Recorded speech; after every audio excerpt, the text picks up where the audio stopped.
Jadi 50 hari, 150 hari dalam bulan yang ke-7 pada hari yang ke-17 bulan itu terkandaslah Batra itu pada pegunungan Ararat. Jadi mulai turun sampai Batranya itu kandas di gunung. Nah, terus sampai bulan yang ke-10. Sampai bulan ke-10 makin berkuranglah air itu dalam bulan yang ke-10. Pada tanggal 1 bulan itu tampaklah puncak-puncak gunung kandas. Setelah itu langsung tampak. Ada urutannya ya. Lalu kemudian ayat 14.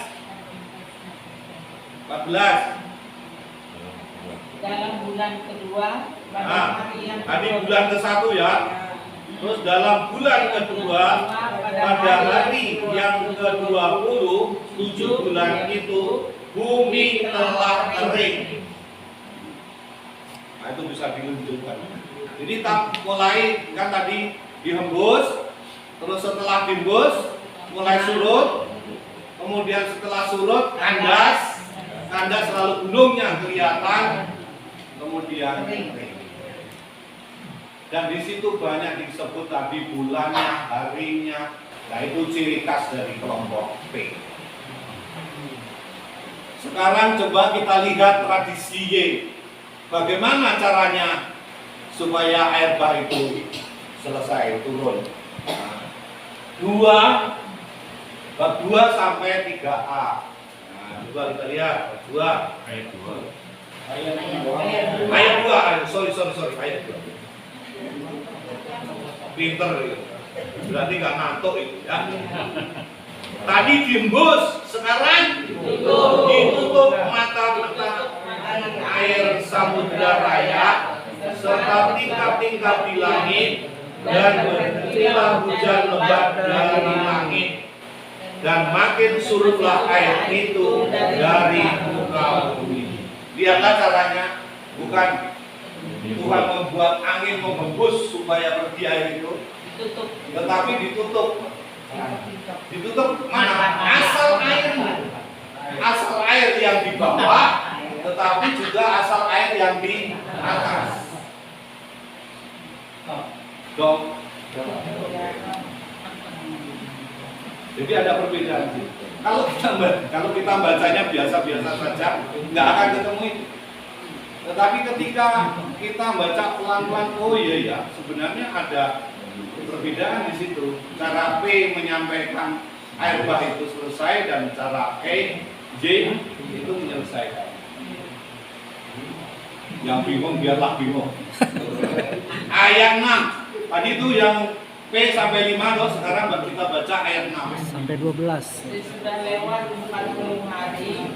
Masa membuka kitab yang dibuatnya pada Batra itu.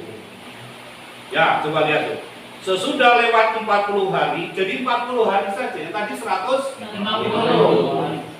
Sesudah lewat 40 hari, maka Nuh membuka tingkap yang dibuatnya pada Batra itu. Lalu ia melepaskan seekor burung gagak, dan burung itu terbang pulang pergi sampai air itu menjadi kering dari atas bumi. Nah, yang ngetes siapa ini? Yang ngetes Nuh. Yang tadi tidak diceritakan. Kelompoknya tidak menceritakan, Allah saja ya. Semua perannya Allah. Sedangkan Y itu melibatkan bagaimana manusia berperan. Lalu ia melepaskan seekor burung gagak. Nah, tadi itu burung Merpati. dan burung itu terbang pulang pergi sampai air itu menjadi kering dari atas bumi. Kemudian dilepaskannya seekor burung merpati untuk melihat apakah air itu telah berkurang dari muka bumi. Tetapi burung merpati itu tidak mendapat tempat tumpuan kakinya, dan pulanglah ia kembali mendapatkan Nuh ke dalam bahtera itu, karena di seluruh bumi masih ada air. Nah, lihat ya di situ Jadi masih belum. Terus nanti akhirnya yang terakhir merpatinya itu membawa sepucuk tangkai jahit. Nah, itu yang sering digambarkan itu kan. Nah, itu tandanya bahwa memang sudah surut.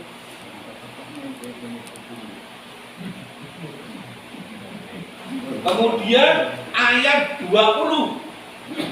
Ya. Ayat 20. Lalu Nuh mendirikan mesbah bagi Tuhan dari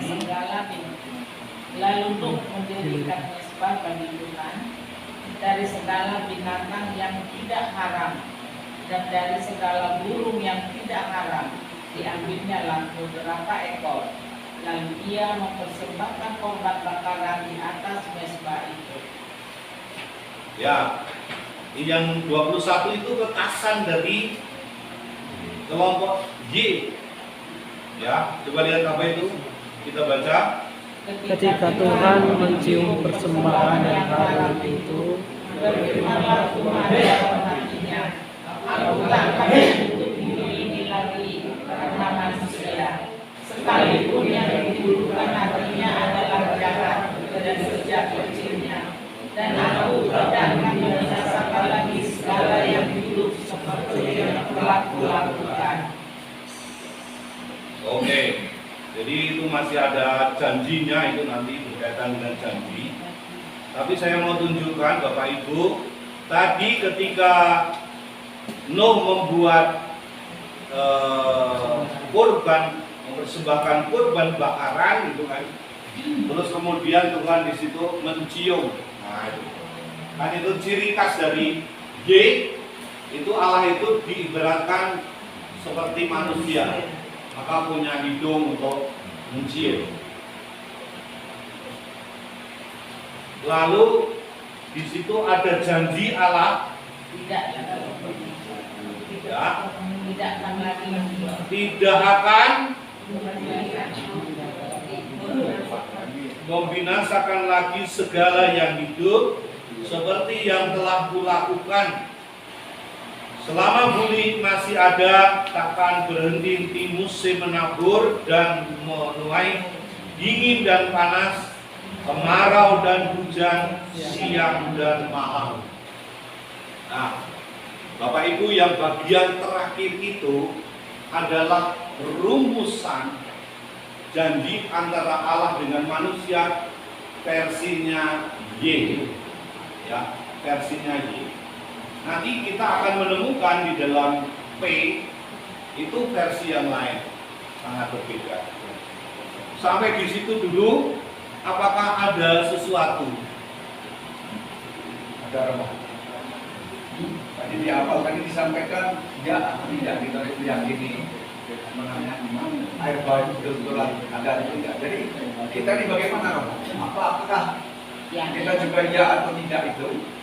Atau seperti apa? Kemudian yang berikutnya, apakah ini juga terjadinya itu hanya di seputaran Israel dan sekitarnya itu? Karena jagat raya itu saya kira kan seluruh jagat raya kan. Apakah jagat-jagat yang lain itu belum ada? Apakah yang pertama awal mula itu di seputaran Israel itu? Ya. Yang pertama bahwa pernah terjadi banjir besar, ya. Tetapi tidak bisa dikatakan bahwa itu menggenangi seluruh bumi. Nah, itu. Pernah ada banjir besar, ya. Di mana tempatnya? Bisa di mana-mana. Tetapi tidak pernah seluruh bumi itu tenggelam. Nah, berdasarkan cerita-cerita yang macam-macam di berbagai macam daerah yang pernah kebanjiran besar itulah, dan salah satunya tadi Epik Gilgamesh, gitu ya. Itulah yang kemudian dibangun susunan ceritanya seperti itu. Maka kalau ditanya pernah terjadi banjir besar, ya. Tetapi apakah menggenangi seluruh jagat? Tidak.